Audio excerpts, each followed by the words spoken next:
All right, welcome everybody to another meeting of Unchained Disciples. We're in our series of Seeking Wholeness. Today we're on our second lesson about dealing with anger. And I will start with the introduction and starting off by reading James 1, verses 19 to 20. It says, "You know this, my beloved brothers and sisters. Now everyone must be quick to hear, slow to speak, and slow to anger. For a man's anger does not bring about the righteousness of God." So it says anger doesn't bring about righteousness. So that kind of like the whole concept of righteous anger. It says anger doesn't bring about the righteousness of God. All right, so we're studying anger today. All right, let's see. Did anybody see Will Smith get angry earlier this week? Anybody see Will Smith get angry earlier? I missed it, but I heard he slapped somebody, right? Yeah. Yeah, Chris Rock. I didn't see it. You did a good impression of a cokehead on a Friday night in Philadelphia. Did he slap them hard at all? Yeah. But Chris Rock couldn't take a punch. Yeah. Okay. I didn't see it, but Yeah. I guess I could. It was yeah. I mean, you're not missing anything, but it's big news though. But yeah, he slapped Chris. My biggest criticism, it's kind of laughable, but my biggest criticism is it doesn't shine a pleasant light on African American males. Mm. We have a reputation, and when you do that on a world stage, there's a lot of things people can say behind that. You know what I'm saying? Yeah. And it's just not a good. It's not a good look. I agree. But Yeah. it's already done. Well, yeah, a lot of people felt that way. I feel that too. Yes. And in some ways, it pushes us back a few decades. In some ways, Mm. Yeah. Yeah. Yeah. when you get to that point and you have success and money, but you don't have enough class to make it work, because it is a matter of class and integrity, I think. Yeah. Class, yeah. Yeah. Class. Yeah. Yeah. So yeah, we're looking at it. Yeah. In anger, getting out of control with your anger, and so that would be an example of that. And ironically, yeah, we were talking about Chris Rock a few lessons ago when he was talking about he wants to get closer to God before he wants to find God before God finds him. So I guess Will found them. But yeah, so some things make us angry. So different things make different people angry. So yeah, so I'm going to list off some things. So if you've ever got angry, or if you would get angry at one of these things, you can either raise your hand or say amen or raise your Zoom hand if any of these would make you angry or have made you angry. So let's see, if you order takeout food and it gets to your house and you found out you got the wrong order. Has anybody ever got angry with that? Anybody ever happened that too and they got angry? You got the wrong food. Welcome, Annabelle. We're responding. You can do your raise hand on Zoom if any of these things have ever made you angry. A long wait at the doctor's office. Who's ever got angry from a long wait at the doctor's office or traffic? Mm-hmm. Have you ever got angry in traffic because of traffic? Or angry because of bad drivers? Bad drivers. Has a bad driver ever made you angry? Or jokes about God? Or racial discrimination?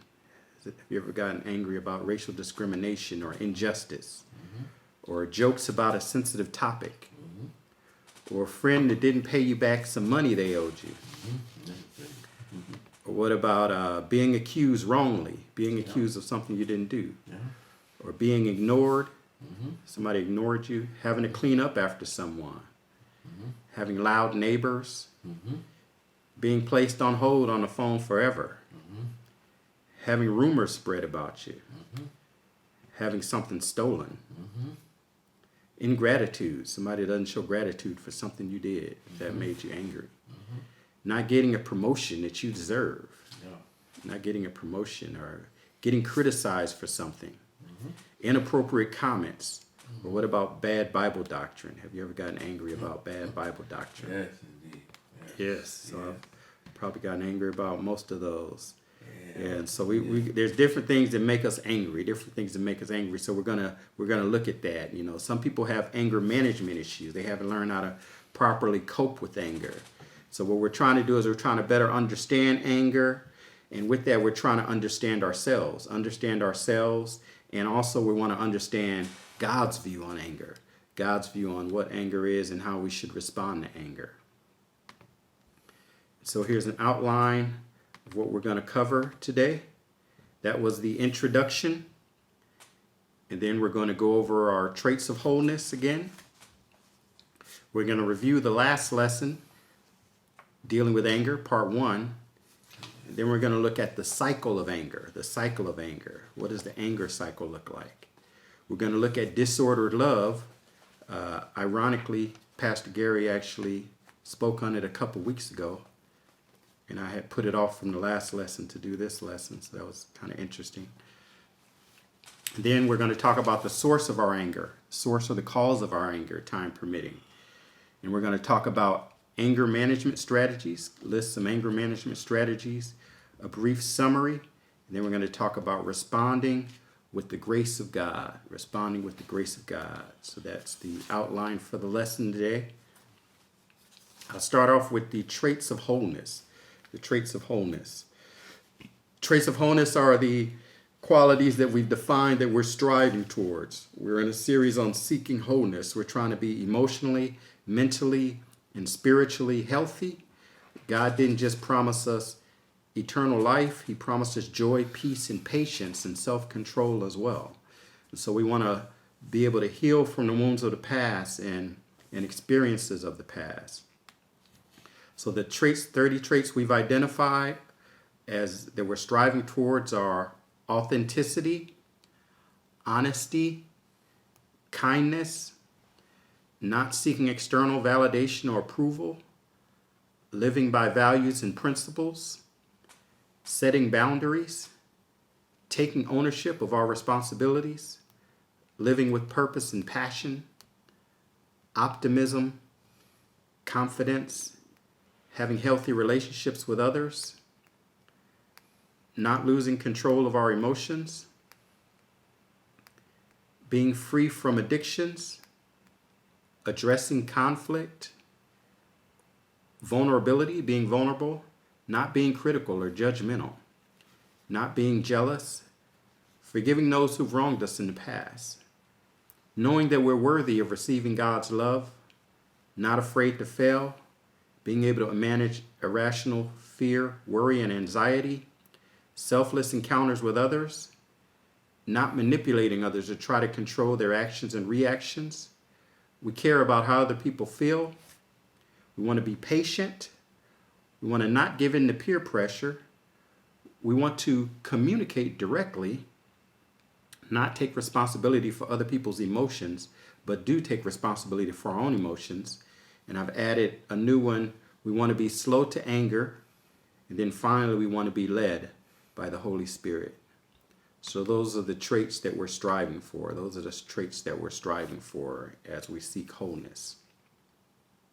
So now I'll review the last lesson, dealing with anger, part 1. We looked at anger and we said that anger damages things. It destroys relationships. It ends people's careers. It gives you health problems.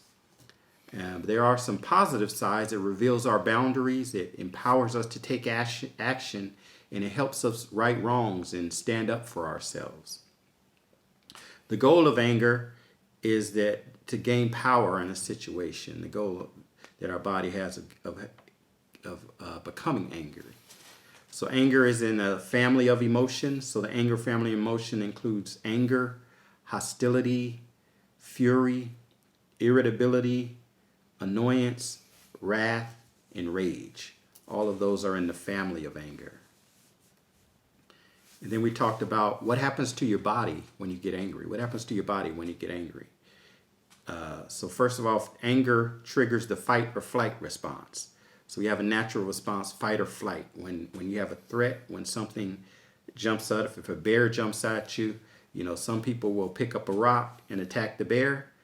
Some people will run and other people will freeze. So when you get in a fight or flight mode, you either fight, flight, or freeze, and you have a natural response. So anger triggers that response. It also triggers physical responses in the body, physical conditions in the body. You get tight shoulders. You may get a tight neck or a tight jaw when you get angry. It causes acid reflux. Some people get panic attacks when you get angry, and it can cause your heart to race. Your blood to pump, cause your heart to race. Then you have mental responses to being angry. When you get angry, your world gets simplified. You see everything as black and white. It sort of dumbs you down when you get angry. You see the world as black and white. Your doubt gets eliminated. You lose your self-consciousness. You get more energized and focused. But it also narrows your focus, but it narrows your viewpoint. It narrows your viewpoint. It narrows your perspective. You can't really see other people's opinions anymore. It narrows your perspective on things, and it makes you not think about the consequences of your actions. You're not thinking about your consequences of your actions, so it can lead you to make poor decisions, being angry. Being angry can lead you into poor decisions. It also has some health implications. Anger leads to heart disease. It compromises your immune system, weakens your immune system. It can lead to stroke. And that's not just people who express anger and get mad. It's also if you stuff anger, if you don't express the anger, you just repress it and hold it in. Both of them can cause health issues. And then we talked about righteous anger. Righteous anger is in the church we talk about righteous anger as when you're angry about an offense to God or His Word, or when you're angry about something that God is angry about. And we talked about the fact that, although we talk about that often, there's not really a clear instruction or concept in the Bible supporting the fact that we should have righteous anger. There's nowhere where it clearly says this is what it's good to be angry about these things.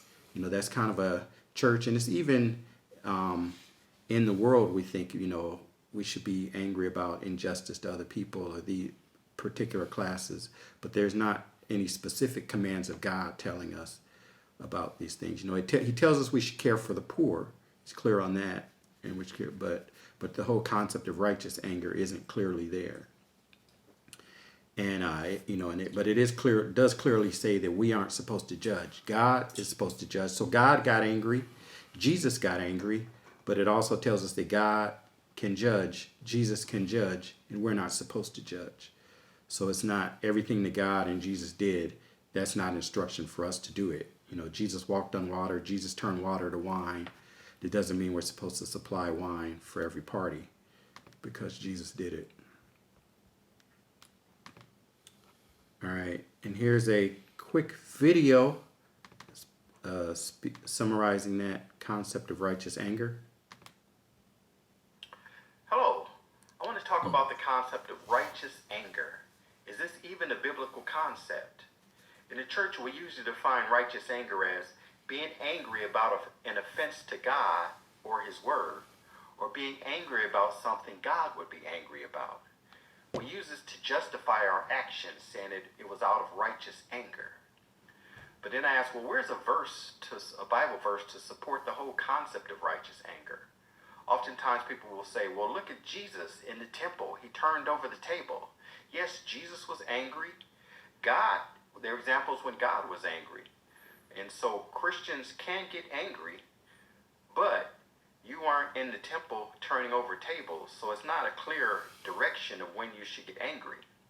Others will point to the verse of, be angry and don't sin. Don't let the sun go down on your anger. So be angry, but don't sin. So it's saying that you can be angry and sin, but it's warning you when you're angry, don't sin.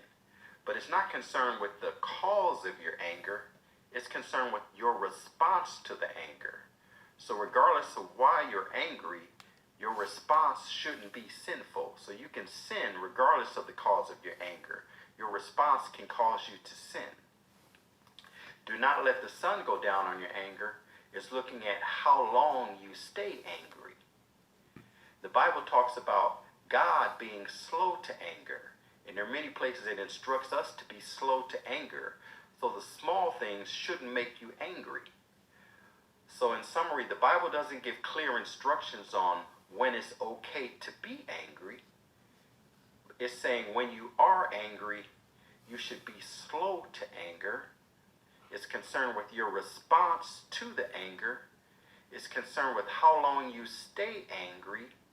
It's concerned with forgiveness, reconciliation, and it's concerned with not losing your self-control. All right. So that's another version, another telling of that. So God, there is clear instruction on how we should respond when we are angry. There's a clear direction that we should be slow to anger, that we shouldn't stay angry. Many places it tells us we need to forgive. Reconciliation is important, and that'll be in the next lesson. And self-control is important. So response to anger, our response to anger. Our response to anger can sort of be viewed as, I heard someone give an analogy of the check engine light. You know, anger is a warning sign for us. So anger isn't necessarily a bad thing. It's a warning sign for us. But when you get a check engine light, you can respond in multiple ways. You can freak out and start, oh my goodness, and jump out the car, go buy a new car, or crash into the tree you can get out of control because you saw the light, or you can ignore the light. You can get the light and just keep on driving. Oh, it's check engine light, car feels fine to me. Just ignore it and keep driving. Or you can analyze it and address it. So sometimes we do that. We may blow up and overreact to the anger. Some people will stuff it. Something makes them angry, they don't address it. But both of those can be harmful. But your check engine light, you want to, take it to the mechanic. You want to address it. Addressing it, it's going to take you some time. It may cost you some money. It's going to take you some extra energy. And it's the same with addressing the anger. So we want to address the issue that made us angry. It may cause us some extra energy. It may cause us some discussions now. We have to resolve the issue. We have to resolve the conflict. But it's something that should be done. Something that should be done. Let's see. Proverbs 29:11 says, "A fool always loses his temper, but a wise person holds it back." A fool always loses his temper, but a wise person holds it back. Michael, I have a different version of it, so okay. It's a good thing to see different versions. Yes. He says, "A rebel shouts in anger. A wise man holds his temper in and cools it down." A rebel shouts in anger. Yeah, a rebel shouts in anger, for no reason. And a wise man holds his temper in and cools it down. Right. All right. Yeah. So it's associating holding your temper in with being wise. Being wise. So we're going to look at this is still review. We talked about various responses to anger. So one response was a volatile, exploding anger. So when you get angry, some people explode. It's a sudden episode of unwarranted, disappropriate anger of rage. So your response is bigger than the situation. It's volatile, exploding anger. Another response is hardened anger. You have a hard time forgiving people. You have a hard time forgetting what people did. You can develop bitterness. You can develop hatred.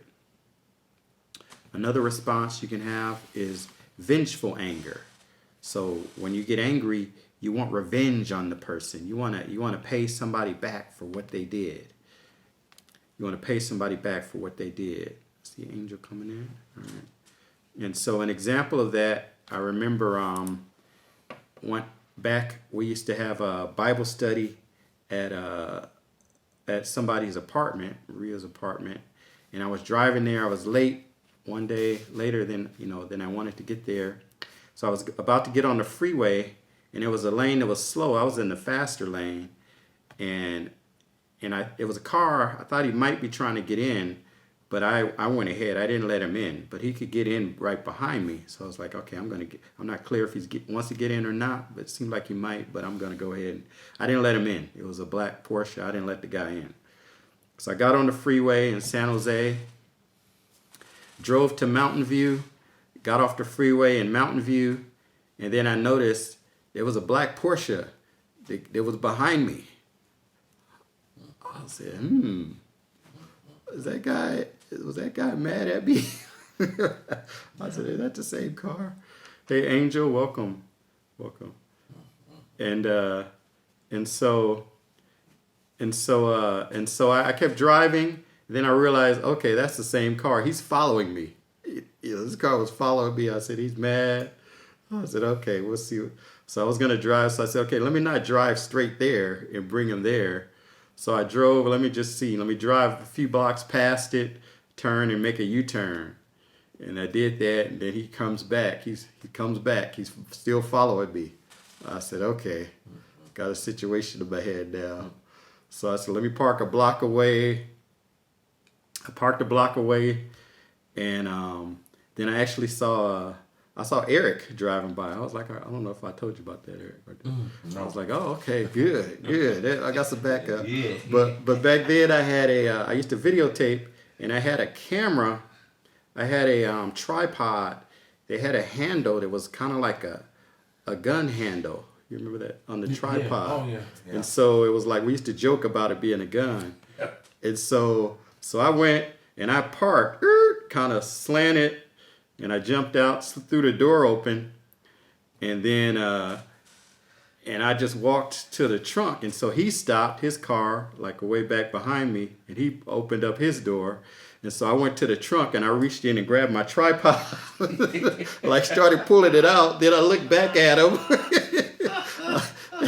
I looked back at him and he kind of stopped and he got back in his car and left.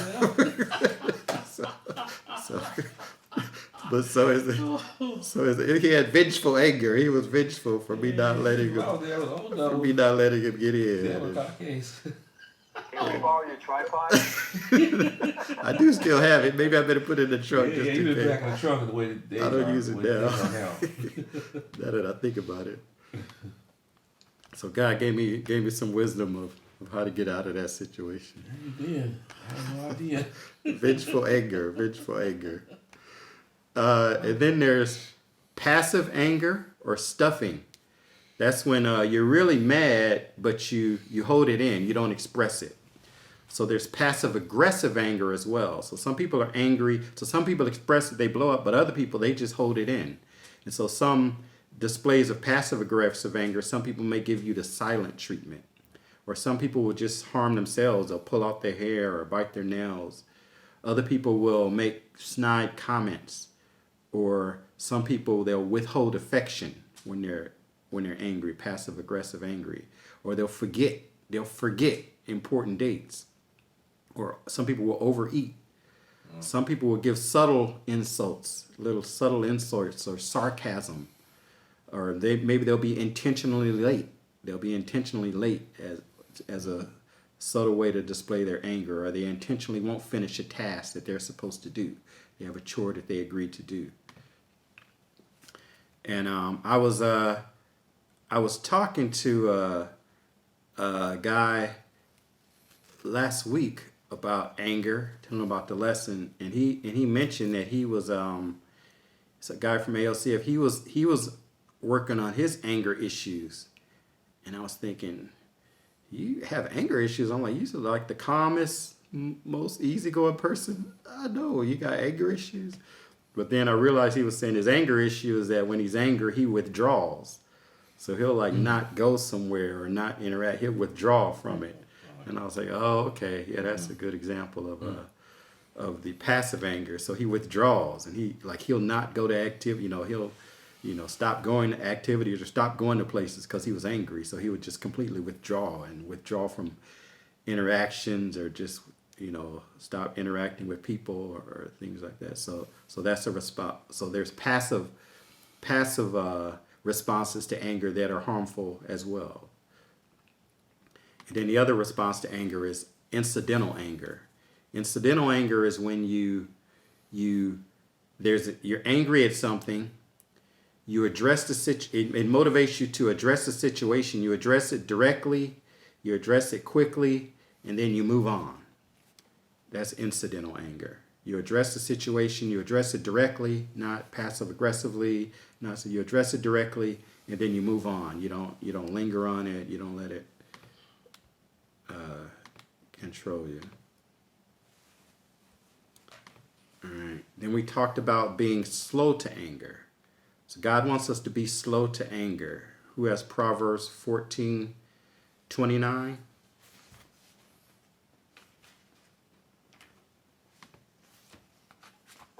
I got that one, Mike, but it's way down the list. Oh, maybe I have it here. Yeah, you have it. Okay, I'll do it here. Yeah, Proverbs 14:29 says, one who is slow to anger has great understanding, but one who is quick-tempered exalts foolishness. So one who is slow to anger has great understanding. So the godly goal is to be slow to anger. So it's not to never get angry. So the goal isn't that we never get angry, and the goal isn't that we get angry quickly. The goal is that we're slow to anger.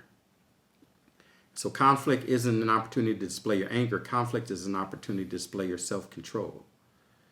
And so we talked about the fact that certain things determine whether you're slow to anger. Whether or not you're flexible in your thinking. Are you flexible to other opinions? Are you flexible in your thinking? That determines whether you're quick to angry. How you react to change.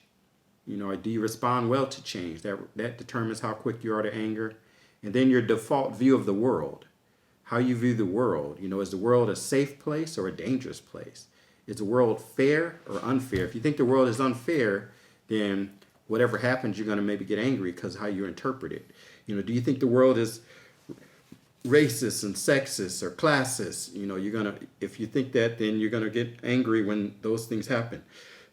Or if you've had past traumatic incidents that can affect your view of the world. So those are three things that affect your view of the world. But today, if we get to it, we're going to talk about some other things that also affect how quickly you get angry. So those things are quick. Mike, go ahead. Finish your thought, Mike. I'm sorry. I was just going to say, yeah, there are other factors that determine how quick you get angry as well that we're going to address. Go ahead. Okay. 14:29. I just wanted to read a different version so that we can kind of have full balance. Okay. It says that people with understanding control their anger. A hot temper shows great foolishness. Right. People understanding controls their anger.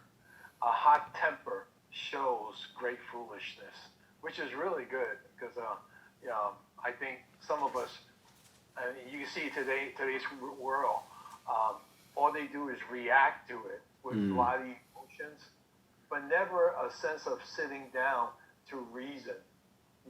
We're kind of like going back to the Julius Caesar days where Rome and Caesar, we disagree with them, so let's have a feast, and then we all get knives and shove them and kill them, in front of everybody. Yeah, we're reacting. Yeah, we want to react to our anger. And I think it's the concept of, because righteous indignation is a psychology term. It's a worldly term. It's a secular term that people feel now. And I think we've gotten that. We call it righteous anger. Righteous indignation is like there are certain things you should get angry about. And so it's okay. It justifies my anger. But then it also says it justifies my response to my anger. So it's like because my anger was justified, whatever I did because of that anger makes it justified as well. And I think that's becoming more of a theme in our culture that if you agree with me, then if you agree with these things are right and you should get mad at people who disagree with it. Yeah. All right. And then we talked about how long you stay angry. How long you stay angry. Who has Ephesians 4:24 to 25 to 27? I've got that one. Okay.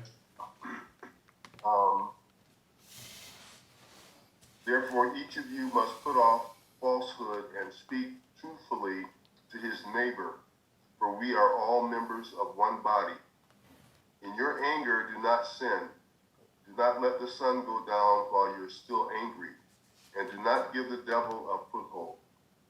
All right. Yeah, thanks. Says, yeah, in your anger, don't sin. So anger isn't sin. So to be angry you're not sinning when you're angry, but it's saying don't let anger cause you to sin. Don't let your anger cause you to sin. And then it's saying don't let the sun go down on your anger. So if you stay angry too long, it makes you more susceptible to sin.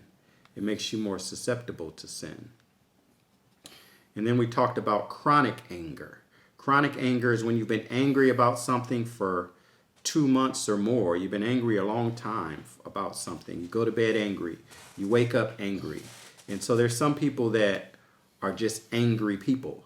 They're angry all the time. You know, they've been through some situations in life that have caused them to be hardened, and now they're just angry all the time. They're angry all the time. And so here's a video that sort of speaks to that. It talks about the hero versus the villain. The hero versus the villain.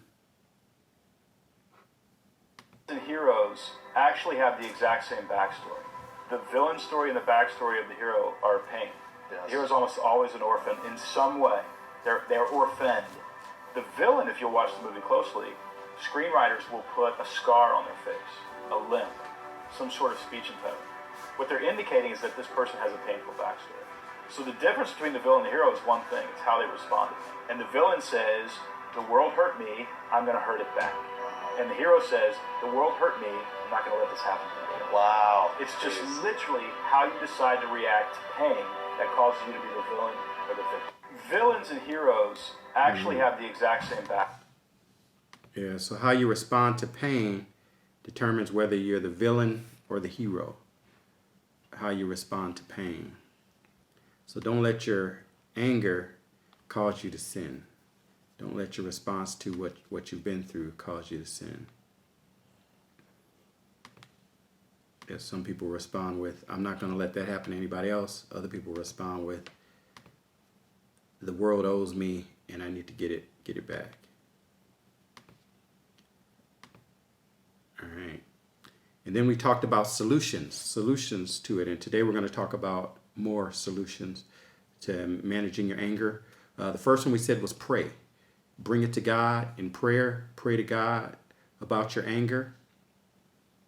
We said you can go for a walk if you're angry to calm yourself down. You can go for a walk. We also talked about the fact that you can breathe. Breathing helps with anger. Listening to calming music. We talked about creatively embodying your anger, and this is more for if you're a stuffer or suppressor, but it could be the other. But to actually, like, if you stuff it and you suppress the anger and you never actually express it, maybe try clenching your fist or bare your fangs or even like yelling out loud if instead of just suppressing it.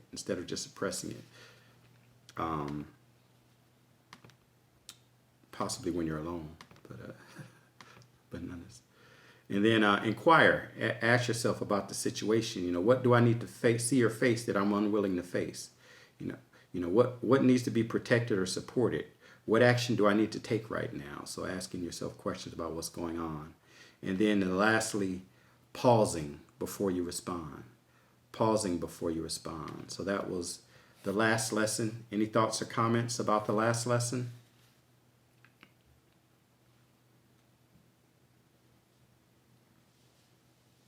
Michael, do you have a remedy for chronic versus acute anger? Yes. At the end, right? Are you going to share with us? At the end, sort of. I mean, I think.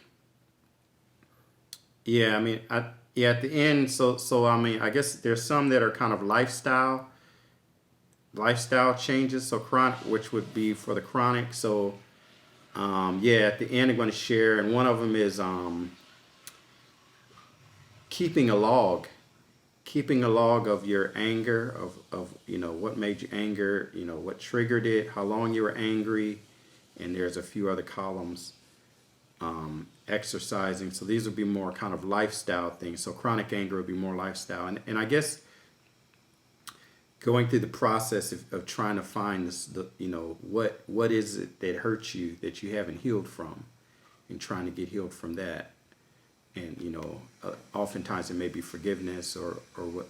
So trying to go through the process of getting healed from whatever caused the hurt. So but yeah, we'll get to some of the remedies, but that's what I can think of offhand.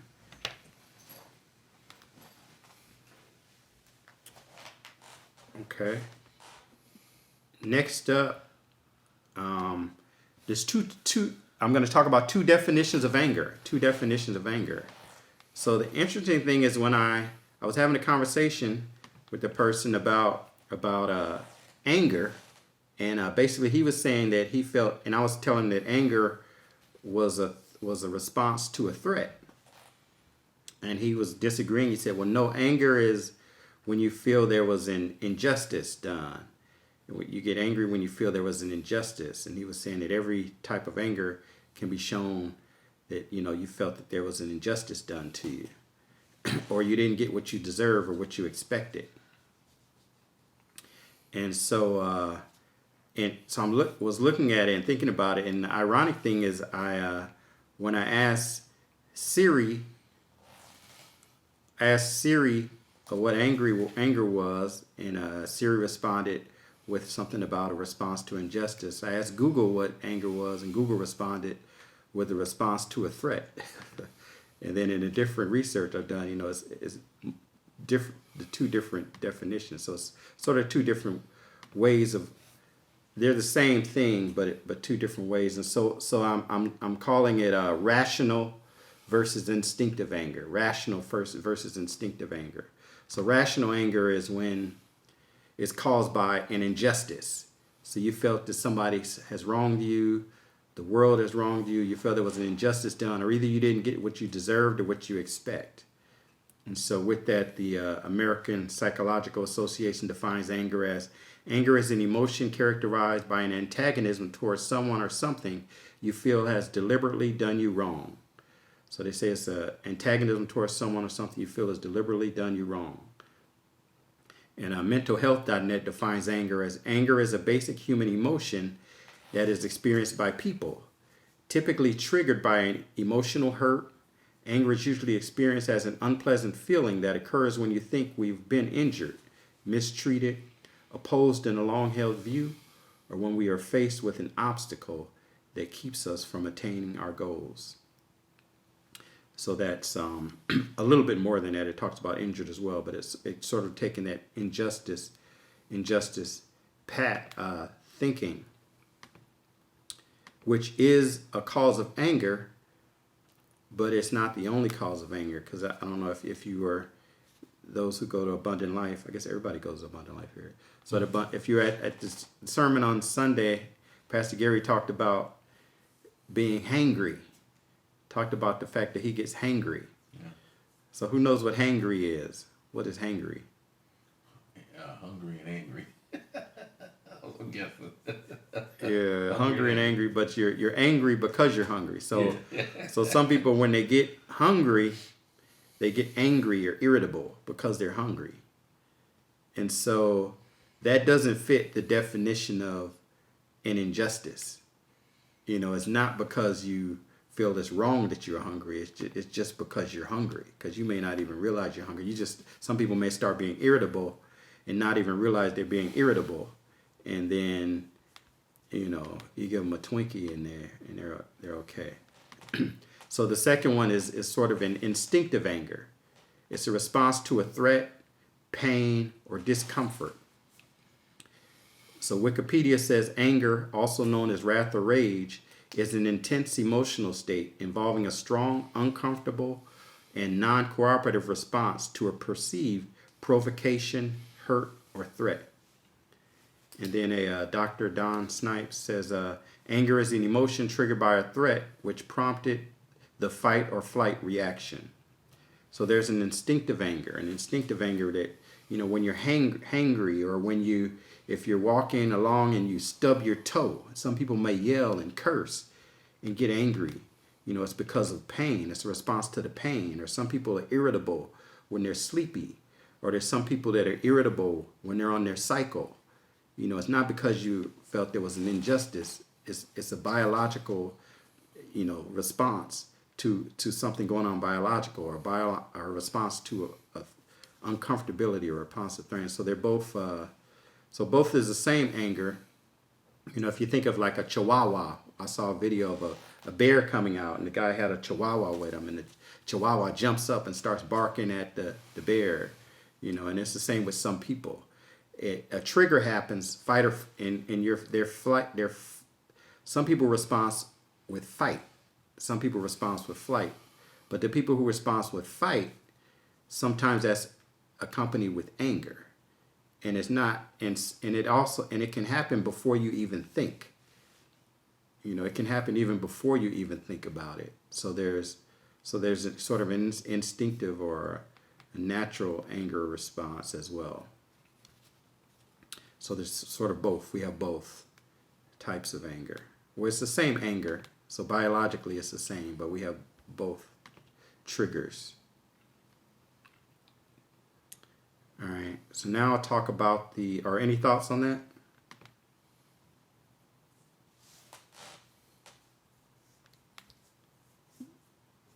Okay.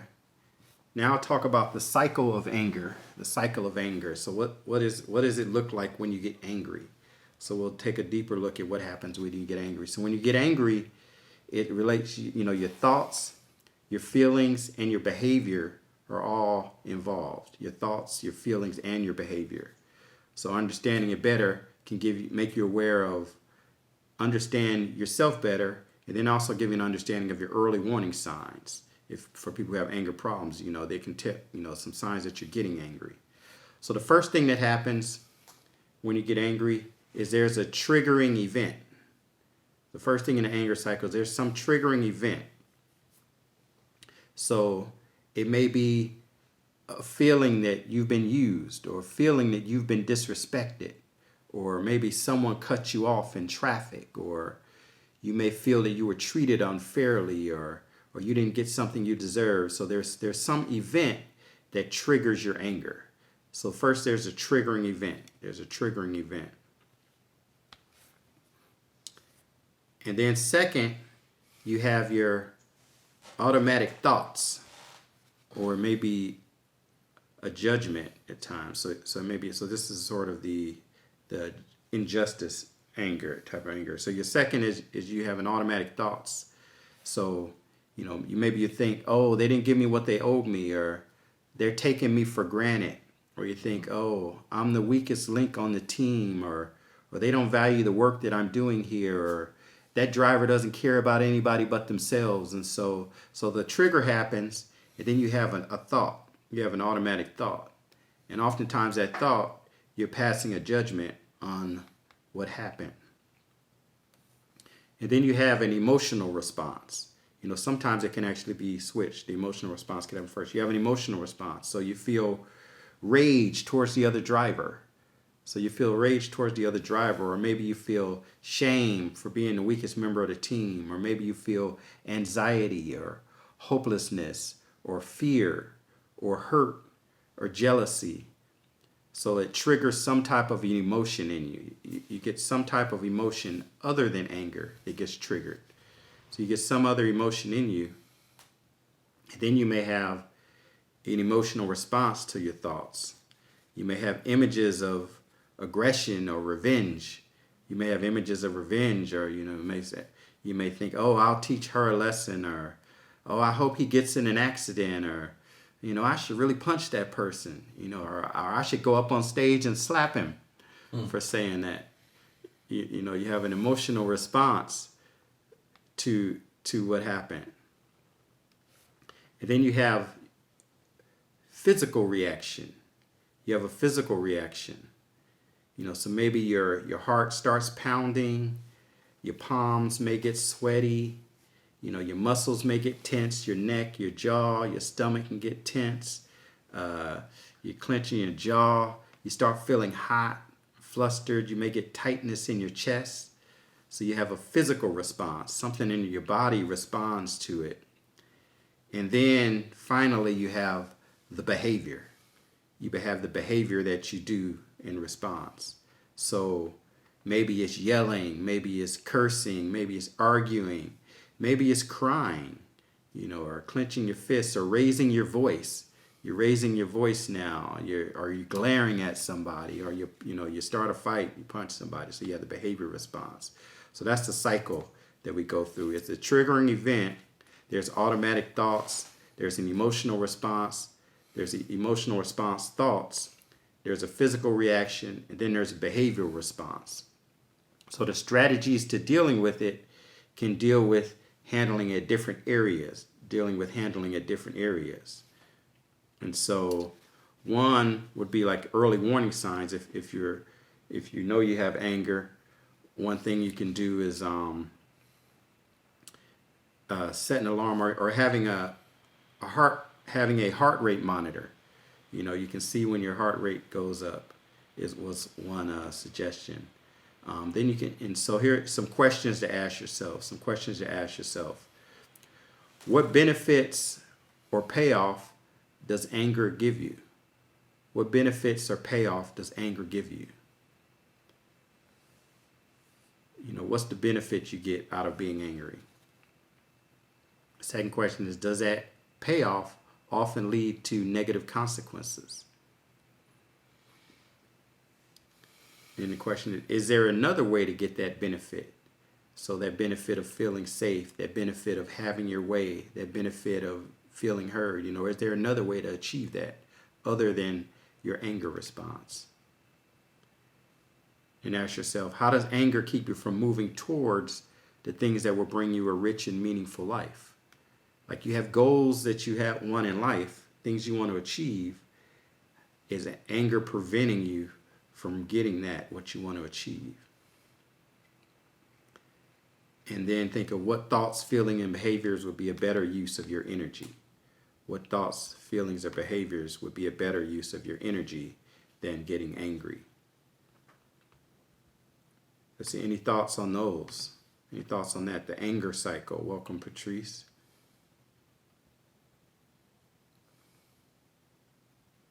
Hi, Michael. Hello. All right, so the anger cycle, we have the triggering event, then you have automatic thoughts, then you have an emotional response, then you have the emotional response thoughts, like I'll teach them a lesson. Then you have a physical reaction, sweaty palms. Then you have the behavior that comes last, the yelling, the cursing, the crying, or whatever it does. All right. All right. Any thoughts on that? Okay. So now we'll talk about disordered love. Disordered love. And so this is something I also took from the last lesson and moved it to this lesson. And ironically, Pastor Gary talked about that this week, disordered love. So St. Augustine has a concept. He talks about disordered love, and disordered love. He believed that our problem isn't necessarily that we love the wrong things, is that we often love the right things in the wrong order. So the problem isn't that we love the wrong things, it's that we love the right things in the wrong order. And here's a quick video on that. Hello. What makes you angry may be an indication of what you really love. You see, anger is the body's response to a threat. Although it could be a response to pain, next time you get angry, ask yourself, what is it that you're really defending? What is it that was really violated? What is it that was really offended? Was it a threat to your pride, an offense to your ego? Was it a threat to your security or your safety? Was it a threat to your freedom or your happiness? Was it a threat of other people's opinion of you, of your reputation? Was there an injustice? Was it an offense against God? Ask yourself, what is it that I value so much that a threat against it made me angry?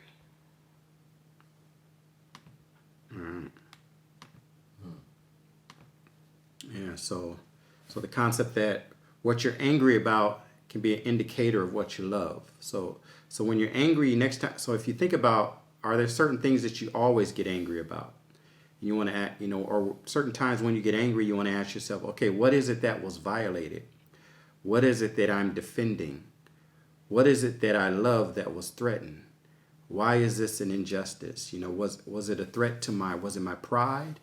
Was it my ego? A lot of times we get angry and it's really our pride that was offended. Was it a threat to my security, my freedom, my happiness, my status, other people's opinion of me, my reputation, my significance, my intelligence? Was it a threat against God? So what it is that you're defending is an indication of what you think is important. So what you're defending is is an indication of what you think is important. If it was a threat to your freedom, it means you value your freedom. So what is it that you value? What is that you felt you deserved that you didn't get? And so it could be an indication of an idol. What we talk about as an idol in church. Idol when we turn a good thing into an ultimate thing. So when we look to these things to give us our happiness or something to give us our significance or our security or our self-worth, we put our self-worth in this thing, or our power, our comfort, or our love comes from this thing. What is it that you feel is so important in it? And but these things that we should be turning to God for, we're turning to these other things for. When we love things more than God, it makes our emotions distorted. And when we have disordered love, we have disordered anger. When we have disordered love, we have disordered anger. When you love something more than God, then your anger is disordered. Your anger is disordered. And you can have disordered anger. Tim Keller talks about 2 ways you can have disordered anger. Well, he talks about 3. But we're going to talk about 2 of the ways that you can have disordered anger. One could be its proportion, the proportion of your anger. So he's saying it's disordered in the sense that oftentimes we'll get more angry about some things that we should be less angry about, and less angry about things that should be more angry about. So for example, if it's Christmas and you're at the mall looking for a parking space, you've been going around for 15 minutes, you see somebody going in a car, you start following them, and then when you're going to get to space, somebody else comes around and takes the space. That's going to make you angry. And that's going to make you angry. It may ruin your day. It's like, are you more angry about that than a child that got mercilessly killed on the other side of the world? Are you more angry about the parking spot than the child got killed on the other side of the world? So disordered in our proportion, and our anger can be disordered in our goal as well. It can be disordered in our goal. And so we're supposed to be people of love, Christians. And so we don't like evil. And so, but we should be against the evil. For example, if you have a child and they have a messy room or they're being bad, you want to stop the behavior that the child is doing, but you don't want to destroy the child. You still want the best for the child, but you want to stop their behavior. But oftentimes when we get angry, we're not just going against the thing that person did. We want to destroy the person. Now we're angry at the person. We want to destroy the person. We're not just trying to solve the issue that they did. So our goal of our anger is disordered. We're supposed to still love the person. Now we're angry at the person. We want harm towards that person versus we fixing what they did or being what they did. So our anger is disordered in that fashion as well. And then lastly, we can get angry with God. So when we have our idols, when we build our happiness on our job, getting this right job, or my ultimate goal is to have a spouse, or my ultimate goal is to have this much money, or my ultimate goal is to have perfect kids, or my ultimate goal is to look a certain way. My ultimate goal is to have a 6-pack. When you have an ultimate goal and we don't get it, when we don't get that goal, and maybe it becomes clear we're not going to get it, a lot of times we get angry at life.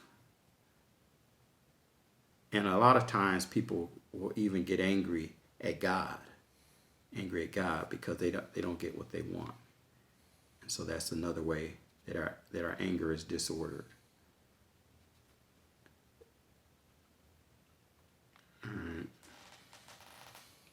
So I'll talk about some strategies to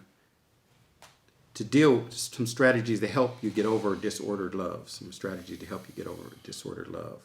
So the first one is to admit that you're angry. Admit that you're angry. So a lot of times, you know, some people are angry, you know, say, oh, well, you know, you deserve for me to be angry, but I'm not angry. Or you ask people, how you doing? Oh, I'm fine.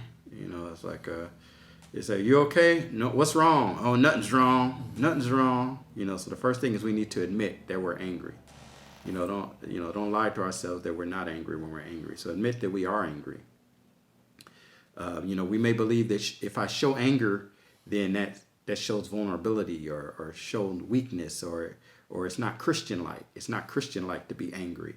So we'll lie to ourselves and tell ourselves that we're not angry. But if you are angry, don't lie to yourself that you're not angry. You know, so the first thing is to do is admit that you are angry. So when you don't admit that you're angry, then you're hiding your vulnerability, but also you're closing the door to reconciliation with the person. So you're angry at somebody, you're pretending that you're not, but now you're going to have that bitterness towards that person because you're hiding the fact that you're angry. You're closing the door to reconciliation. You know, you're not able to address the issue because you're not admitting that you're angry. You're not admitting that you're angry. So the first step is to admit you're angry. The second step is to watch your self-talk. Who has Proverbs 24:29?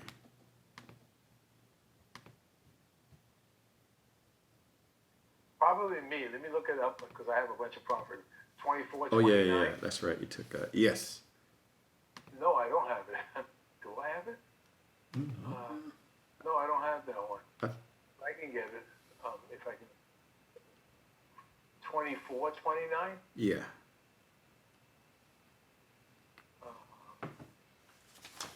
Let me look for it real fast. Hold on, Michael. I know you guys are waiting. Proverbs. Cool. Give me a couple of seconds here. Pop up. 24, 29. Do not fret because of evildoers, or be envious of the wicked. For the evildoer has no future hope, and the lamp of the wicked will be snuffed out. Let me go to another version so that we can kind of all have a different version. Yeah, was that Proverbs 24:29? Yeah. Okay. Yeah, go to check a different version. Let me go a different version there. 24, 29. And don't say, now I can pay them back for what they've done to me.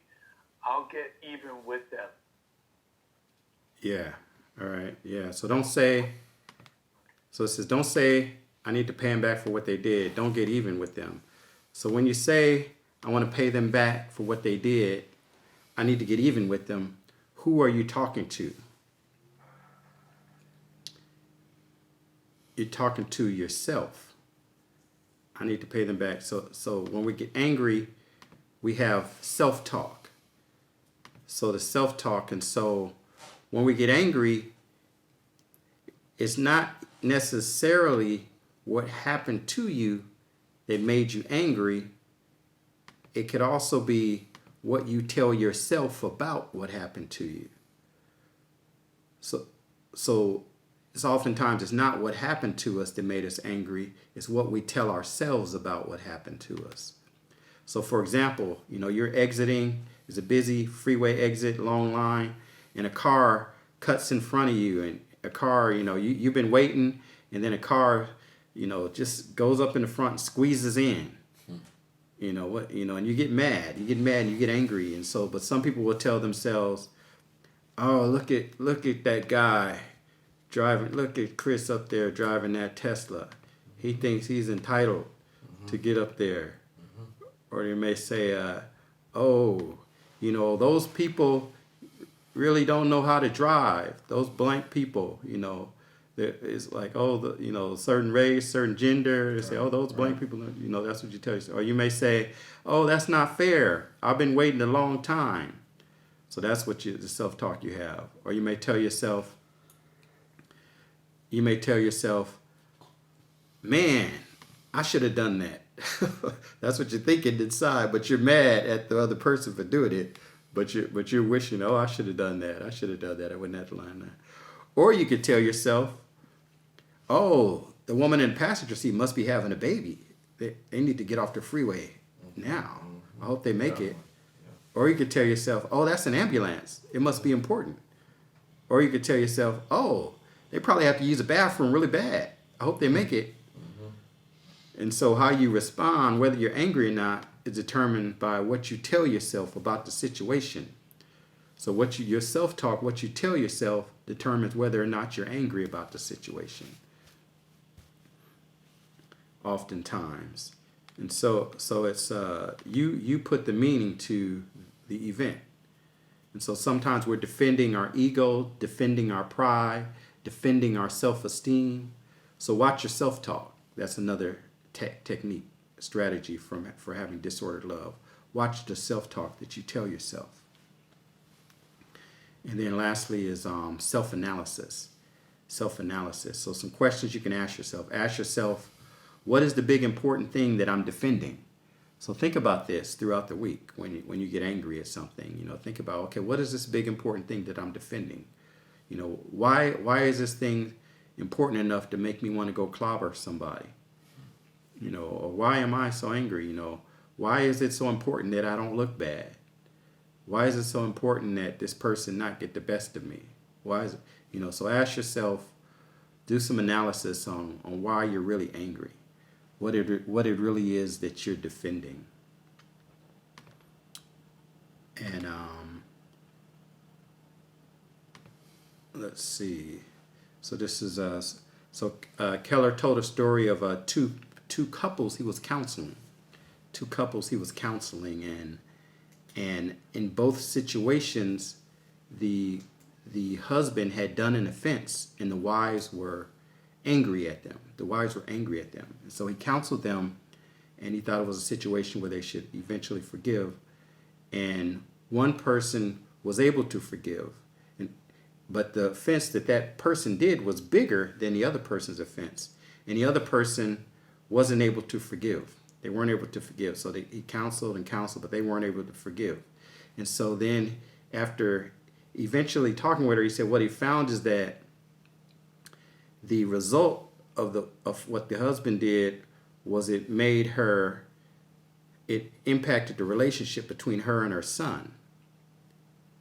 And her relation and the ultimate thing in her life that she wanted was the love of her son.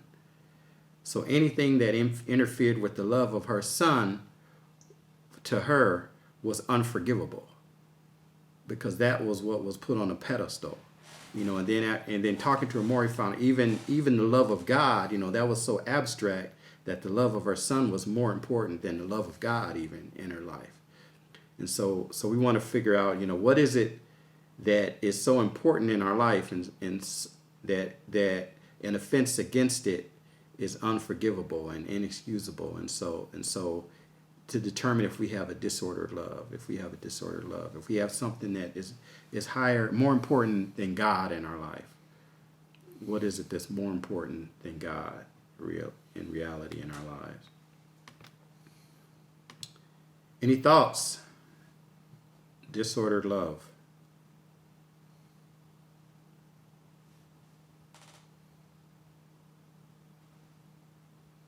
I'm sorry, I don't understand what disordered love means. Oh, disordered love means is that you have more love for something than something else, but it shouldn't be but that shouldn't be the order in which you love it. So, for instance, you should have more love for God than you have for your job. But disordered love means you love your job more than God. Or disordered love means you love your pride. You're more concerned about your pride than about pleasing God. Okay, I got it. Thank you so much for explaining that. Oh, you're welcome. You're worried more about your status than about God. You're more worried about what other people, your coworkers, think about you than what God thinks about you. Right. So it's a disordered love.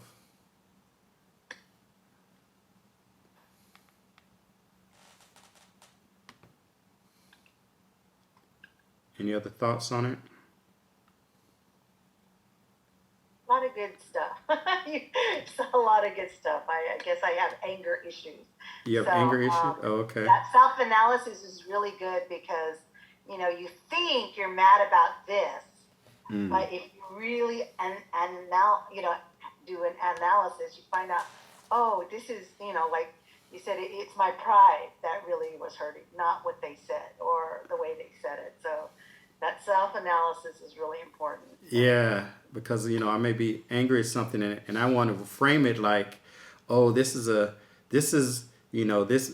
this high thing that I'm really angry about, but in reality it's a selfish goal that I'm angry about. Yes. Almost always a selfish goal. Because a lot of time that's how we use righteous anger. Righteous anger is like this is an offense to God. This is an offense to God, but really it's an offense to something that we selfishly want, something that's impeding a goal we have. Yes.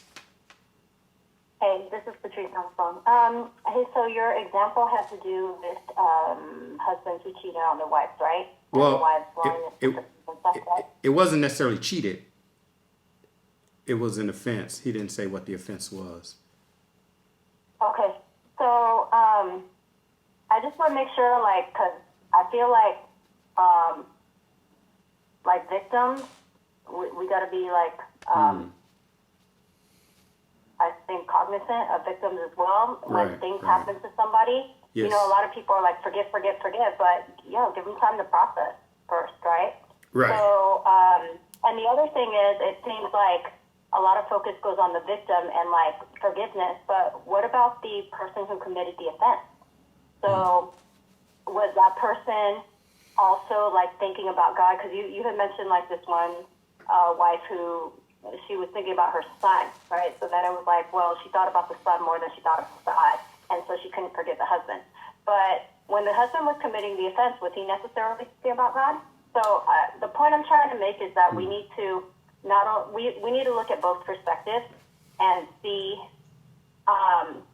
what both parties did in the whole situation, and learn from that, from the person who committed the offense and what they did, to fall away from God or whatever offense they committed, and how they learned from it and how we can learn from that, but also how it affected the person who the offense was committed on, and sometimes maybe it just takes time and prayer, but I think a lot of times people are assuming that you have to forgive right away. And sometimes you can't, because there are certain situations that have occurred, maybe some things that happened in your life that you're still coming to terms with, right? I think you mentioned that. So I think it's also timing, and I think people need to be cognizant of that and respectful of someone's time who's had an offense committed to them, right? Right. I agree. And I think, especially if we're making a judgment on the situation of, I'm sure that the husbands that committed the offense were in the wrong in both cases, but and I imagine, I assume Tim Keller's a competent Christian. Oh, Can you repeat that again? You're frozen. Oh, I'm saying right. So the assumption there. Oh, let me see. Michael, you're frozen. Go back about 30 seconds. Okay, can you hear me now? Yeah, you're frozen before. Okay. I'm saying yes. if we're making a judgment on the situation, right, we have to hear both sides and know the story, but we aren't necessarily making a judgment. So I'm sure in both of the situations, he wasn't saying that they were in the right for doing the offense. They were wrong. And if we're going to make a judgment on it, then we need to know both sides. But this, I'm assuming he was competently counseling them. And you have to give time when counseling, but it was more of giving an example of disordered love. So there are a lot of other things that were probably could have been used as an example in that situation. Whatever the offense was obviously something that shouldn't be done. But that is also an example of disordered love. And when someone is wrong, we have to give them time to heal. But it also, when we're wronged, is when we can get a picture of our disordered love. When we're angry at something is when we can get an understanding that we have disordered love. It doesn't mean the other person was right, and it's not a matter of am I more right or are they more right. This is in more of trying to understand ourselves, not necessarily find what the other people did wrong. But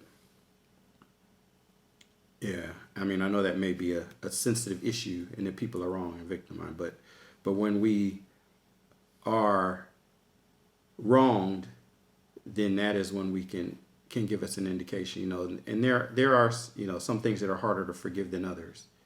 There are some things that are harder to forgive than others.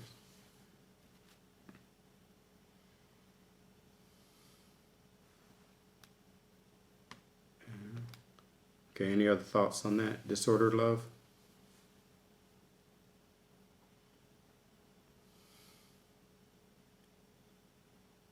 Okay. So we'll look at some anger management strategies. The first is to give it to God. Give it to God. Give your anger to God. If you know you have an issue with anger, say out loud to God, that you have a problem in the area, and that you want to turn it over to Him. You give Him permission to come into your life and deal with it in prayer, in quiet time. Take it to God and listen. Secondly, you can have memory verses that you recite to yourself. And so we have 6 memory verses. So this is where I was talking about we're going to go back to back. And so who has Proverbs 29:11? So these are some of the memory verses that you can recite if you have anger management issues. I have that one. Okay. 29:11. A rebel shouts in anger. A wise man holds his temper in and cools it. Right. A rebel shouts in anger. A wise man holds his temper in and cools it. Right. So it's wise to hold your temper in. It's wise. So who has Proverbs 19:11? I do. Okay. Let me get to it. 19:11. Sensible people control their temper. They earn respect by overlooking wrongs. In other words, sensible people control their temper. They earn their respect by overlooking wrongs. Right. It's to their glory to overlook an offense. Right? Mm-hmm. So that's a memory verse you can tell yourself that you want to be sensible people overlooking anger. Who has Ecclesiastes 7:9? Yeah, I do. Okay. Do not quickly provoke in your spirit, for anger resides in the lap of fools. All right. Do not be eager in your spirit to be angry, for anger resides in the heart of fools. All right. In Proverbs 15:18.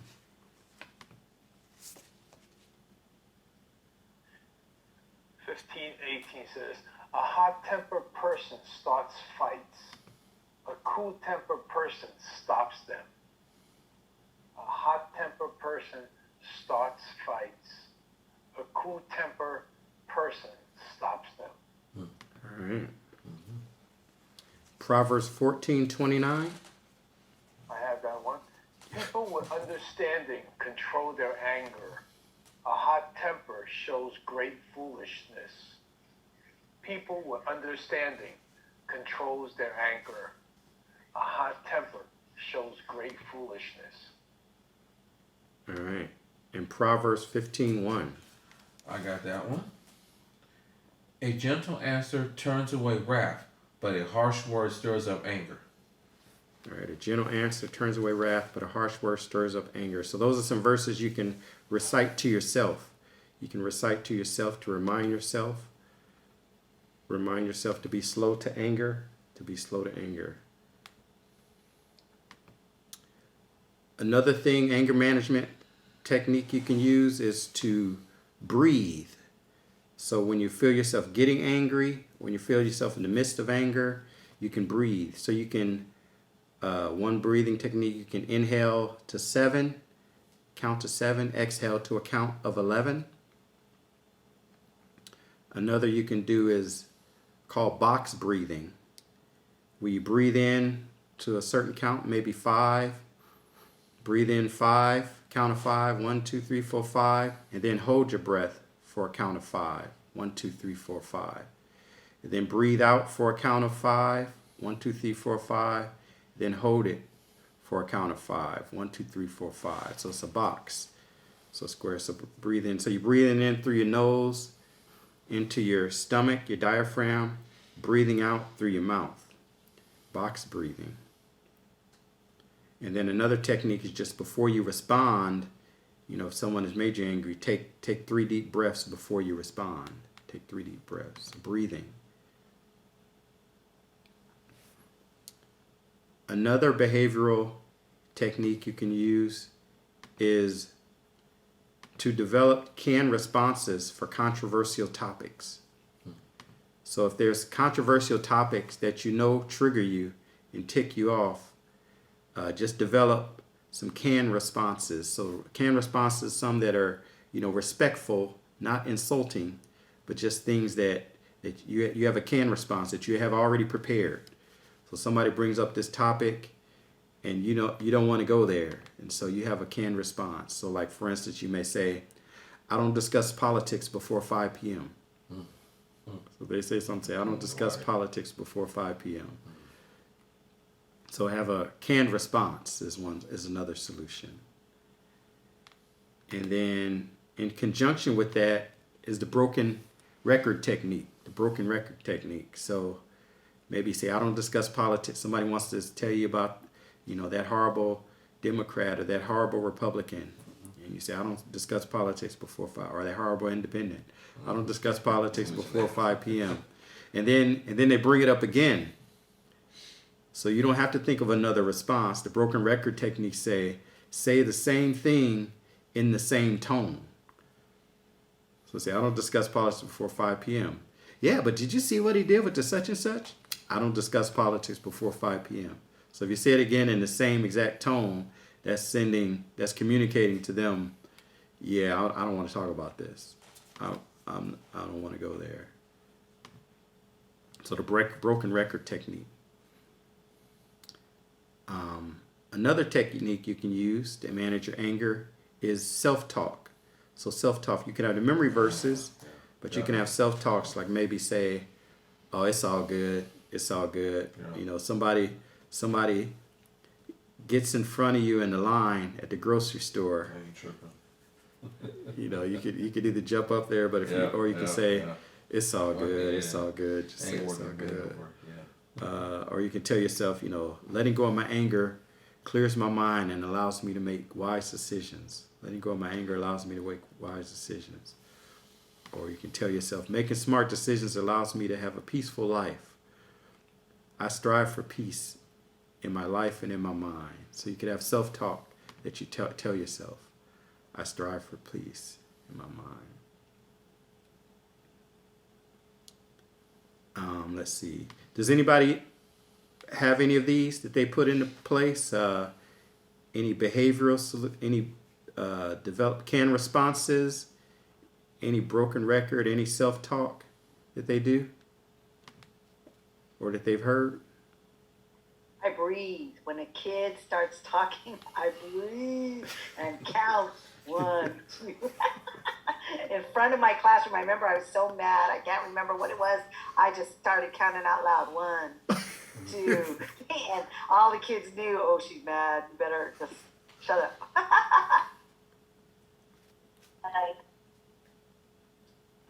If I have time, and I'm angry, I will remember, I'll feel vengeful, and I'll say to myself, vengeance belongs to God. And that's enough for me to just back off of it. Yeah, that's and good. I'm saying, I'll say a quick prayer, say, okay, God, go ahead and handle it in your own way. Yeah. I'm gonna chill, and that's how I do it. Yeah, and quote a scripture. Yeah, quote a scripture in reverse. So you can use a verse as your self-talk. Use a verse as your self-talk. Yeah, that's good. Any others? Okay. So another thing we can do is de-escalation statements. So you're in the midst of a conflict and you feel yourself getting heated. So you're about to go off on them. They're talking some stupid stuff. And you're about to tell them you're about to go off. So you can have de-escalation statements. You can say, hey, I need a timeout. Or you can say, can we talk about this later? Or you can say, maybe we can agree to disagree. And maybe we can agree to disagree. But so I've Hey, Michael, can I say one? Yes. So I wanted to, I'm trying to do this one phrase. I disagree. Can we change the subject? So, yeah, waiting to use that. You said I did. There's a scenario going on in my life right now, and I need to use that, but I didn't think I had to, so I'm waiting to use it soon. Did you say, you said it was I disagree? Yeah, so it's a disagreement happening, and I keep on getting put in those situations without realizing that I'm getting put in those situations, and it's a family member. So, and so I was thinking about it afterward. I'm like, why does this keep on happening? And I don't like it. And so what am I going to say to, de-escalate the situation? Because obviously I want to have a good rapport with the person and just move on.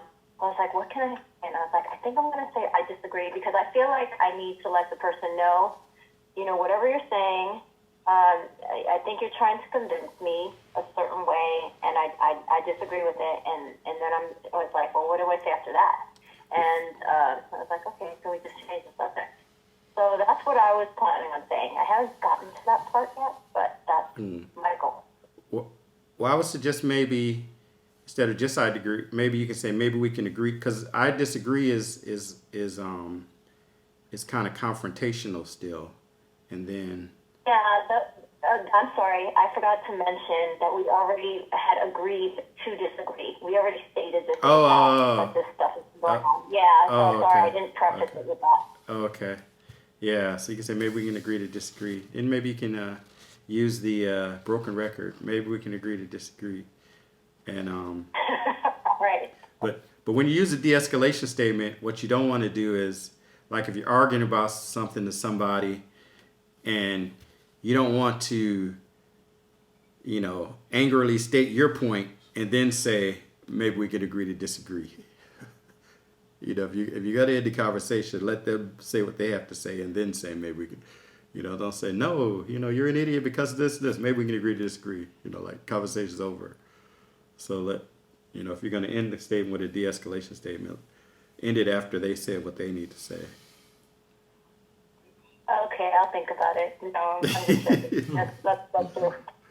But that's tough, because it's like you didn't get to get your point in. But yeah, no, I'm also dealing with the person's older than me, my elder. So he's kind of doing the whole I'm controlling every single person in this family sort of thing. So it's a little bit tough, but trying to push through it. Yeah, kind of looking down on you. So Yeah, he's kind of making it a game. I don't know if you've had people like that in your life, but yeah, Oh, he's yeah. kind of using it as a game. That's mean. That's just mean. But, you know, Yeah. a family member, so I figure it out. Yeah, yeah. Welcome, Silva. Thank you. See, another technique we can use for anger management is to stop and observe yourself from the outside. You know, if someone's looking at you, what would they think? You know, are they gonna say, "Hey, that person's talking really loudly. That person's really hot-headed." So, you know, how would you look from the outside? And then another anger management technique is to do something to distract yourself. Maybe go for a walk. And apparently, they say that coloring is really good for controlling your anger. Yeah, there's somebody I know that, yeah, I've had discussions with them, and they've got heated, and I know one time he said, "Oh, I left my wallet in the car." We were in the middle of a discussion. He said, "Oh, I left my wallet in the car," and he walked off to the car. And I was like, "Man, that was kind of rude." We were in the middle of an argument. And then another time we were discussing, he walked away. But then I realized, oh, he has to get away because he's getting angry. I realized, so he just walks away. You know, he walk away when he feels he's about to blow up. So that is a technique that I've seen used. So those are some techniques, behavior. So some techniques. You had asked Peter about people who have chronic anger. So some lifestyle techniques. You know, exercise is one. I talked about keeping a log. To keep track of your anger is one thing that's suggested. You can keep a log of your anger episodes. So every time you get angry, write it down in a log. So a column, you know, what was the episode? What is it you're angry about? How intense was it? So give yourself a scale, maybe 1 to 10. How intense was it? And then the third column, so 5 columns. The third column is how long did it last? How long were you angry? You're angry for 10 minutes? Were you angry for 10 days? How long did it last? The fourth column is what anger control technique or what response? Michael, you're frozen. Can you repeat that again? Oh. Michael, you're frozen. Oh, man. Well, Michael, you're frozen. Michael, you were frozen. Can you repeat the logbook again? Yes. Can you hear me now? Yeah. Okay. Thank you. Oh, you're welcome. Actually, I'll show it. So, yeah, so the lifestyle technique, keep a track of your anger through an anger log. So, how long was what was the episode? What is it you got angry on? The second is what was the intensity of it? So, give yourself a scale, 1 to 5, 1 to 10. How long were you angry? What was your response? What did you do to deal with it? And what is it that triggered you? What is it that triggered you? So keep a log of that, and that'll help you better understand your anger, better understand yourself. So that's a technique. And then just journaling in general can help. Journaling in general, keeping a journal in general about what's going on in your life. And then finally, talking to a friend. Talking to a friend is a lifestyle technique. All right. So let me summarize what we've covered today. Anger is a natural emotion. It's designed to alert people that there might be a problem. When people are vulnerable or learn maladaptive ways of dealing with anger or simply never learn healthy coping skills, they can experience anger management problems. Excessive anger negatively impacts people emotionally, mentally, physically, socially, occupationally, legally, and spiritually. God calls us to be slow to anger and not to allow anger to make us respond in a sinful manner.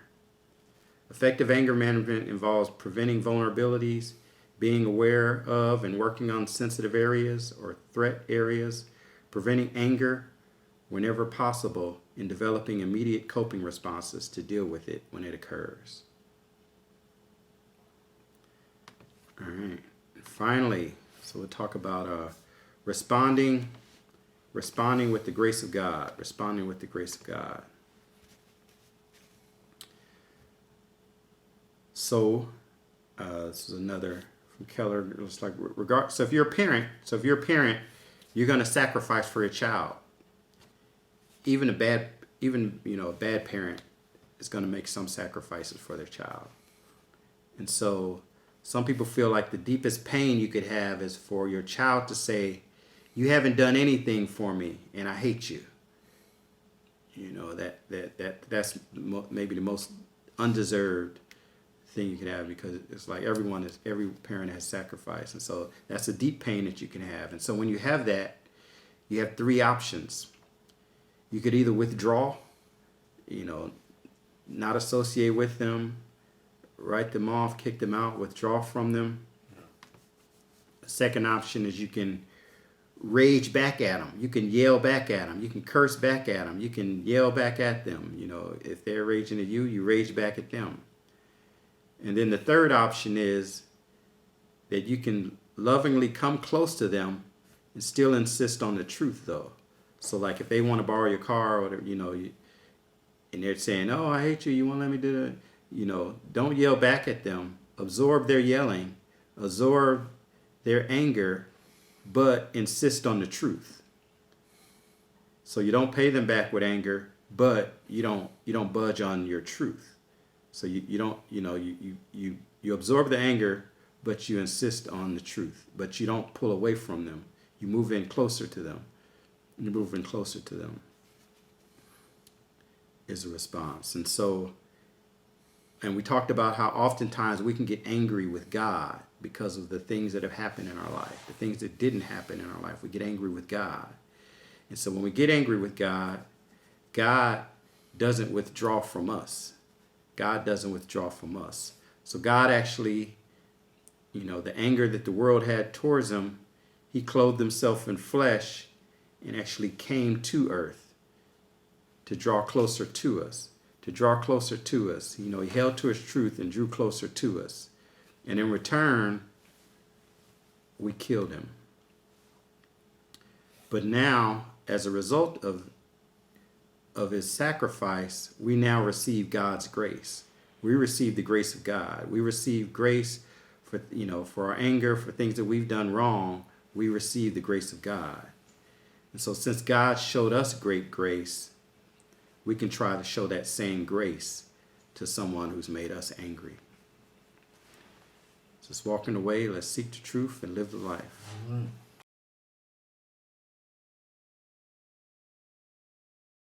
Real life. Yeah, it reminds me of when, we do this hula, got the Lord's Prayer, and one part, the Lord's Prayer is forgive us as we forgive others. So I always think of that. Yeah. There was one time I was really mad at somebody, and we had to do this hula, and every time we came to and forgive us as we forgive our trespassers or something like that. Right. And the Lord really had to talk to me. Is like, you're mad at this person, but you need to forgive them because I forgave you. Mm-hmm. So it really, that one sentence in the Lord's Prayer. Yeah, that's a tough one. And then it's a deep one too. And it's like, there's, it talks about forgiving others so you will be forgiven. It talks about in a couple places. It talks about consequences of not forgiving. So forgiveness is a tough one. That sounds good. Father, we just thank you for so much, for many things. On our normal journey, we have so much obstacles that pop up. And a lot of methods that you shared this evening through our brother Michael for his preparation can be very useful. It's just that during the emergency pop-ups and different things that happens in our events unexpectedly may kind of give us a side swipe, and we may not be able to behave the way we should be. And many times in our lives, rather than build up our testimony for you, we do an excellent job tearing it down. And everything that you bless us with, it seems like the hands of destruction takes place more than the hands of encouragement. And so, Father, we pray that during this time that regardless of our testimony, Father, we ask that you may encourage us to help us to be the type of replica, image of who you are and who you want us to be. It is so difficult to live on this earth, and we do not want to put a facade on to fake people out and then go home, take it off, and behave like the way we should behave. That's not the right way of living. Help us live a way that we don't have a dichotomy of personality, but rather a unison of who you are in our lives. There's only one throne. And Father, if we sit on it, then you're not there. So Father, we ask that you may allow our bodies to be living sacrifices, to die, so that you can live in us. So that we can live in such a world that is so difficult, that we can set examples for others to see, regardless of our mistakes, that they can see God in our lives and glorify you. And Father, help us to embrace the cross, the relationship that you want us to have with you. Father, there are many things in this world that distracts us. Not only our personalities, the flesh, the chemical things that goes through our brains, the different poor habits that have carved into our lives, and other people that have injured us repeatedly. And then many times we ourselves injure people to get back, as well as hurt others that are hurting us, thinking that we feel a lot better. But instead, the wound gets deeper and deeper. Right, come on. That's Lord, right. we ask that you may Yes. continue to heal our wounds, so that Yes, when Lord. we bump into people like us, Yes, Lord. we can actually look at ourselves Yes, yes. and know that there's only one person that can heal us, and that's God. Amen. Help us to share God with others. Amen. Give us the boldness as this world is starting to end, that we are hitting all end times. Yes, Lord. And even though we're hitting it, it's still not the end. There's more to come. Yes. So help us to be examples on a daily basis in the midst of the pains that we go through, and reaching out to those who are still going through it but have no God. Yes, Lord. Father, we pray that in the midst of all these, Michael can be able to take not only the academics, but he can actually live it in his own life, that you allow him to bump into people with the same type or even worse, to allow him to be just a beacon of light, a salt, as well as a kind-heartedness, showing grace to those that are actually injured. Let him be an encouragement in his studies so that he can actually teach us. Lord, as far as the church, we don't know where. And many of us have gone to that situation, not only with our decision making, our careers, the pathways, our personal lives, and sometimes the obstacles that we bump into. We don't have an answer. But this is where Abraham walked in faith, and he took his whole family as well as the whole tribe, because he trusts you. Lord, Abraham didn't have more intelligence and more faith than we do. He didn't have any more technology than we do. But yet we rely on all these, and we forgot about you. Help us to rely on you, Father. Yes, there's no building, but Lord, We know that once you close that door, Yeah. there's always another one open. Bigger one. So this is the faith that we have. Just like the many situations that we have gone through in our lives that we saw no light. Everything was very, very dismal. But somehow along the way, Lord, in the midst of wait, we trusted you and we waited for you.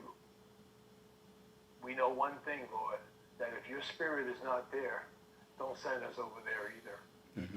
But if your presence is there, it doesn't make a difference where we go. Because we know that we're in the presence of God. Yes. And that we walk in this pathway. Yes. It's like, Father, I just thank you so much for this evening, that you can help us to be that type of servant, that type of son that you can be proud of, as well as daughters. Father, encourage us.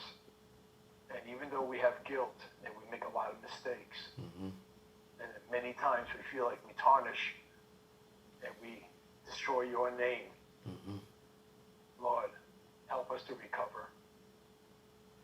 Help us to get back up again. yes, Lord. And to start anew, regardless. Yes. We thank you so much, Father, for this evening. Yes, Lord. Give us a good night's rest. Yes. Help us to carve these things into our soul Yes. that we can apply in memory. Yes, Lord. And then tomorrow, it's a new day Yes, it because is. you gave us another day to live. Yes. Yes, And you it's did. also a new challenge. Yes, Lord. Yes. So, Father, prepare our hearts in that area. Yes, Lord. We ask this in Jesus' name. In Jesus' name. Amen. Amen. Amen. Amen. Amen. Amen. All right. Amen, guys. Praise God, brother Peter. Thank you, Amen. Peter. Thank you, Peter. Thank you, brother. Amen. Praise God. Michael, thank you for your preparation. Oh, you're welcome. Appreciate all the hard work. Michael. You're welcome. Yeah. Yeah, thank you.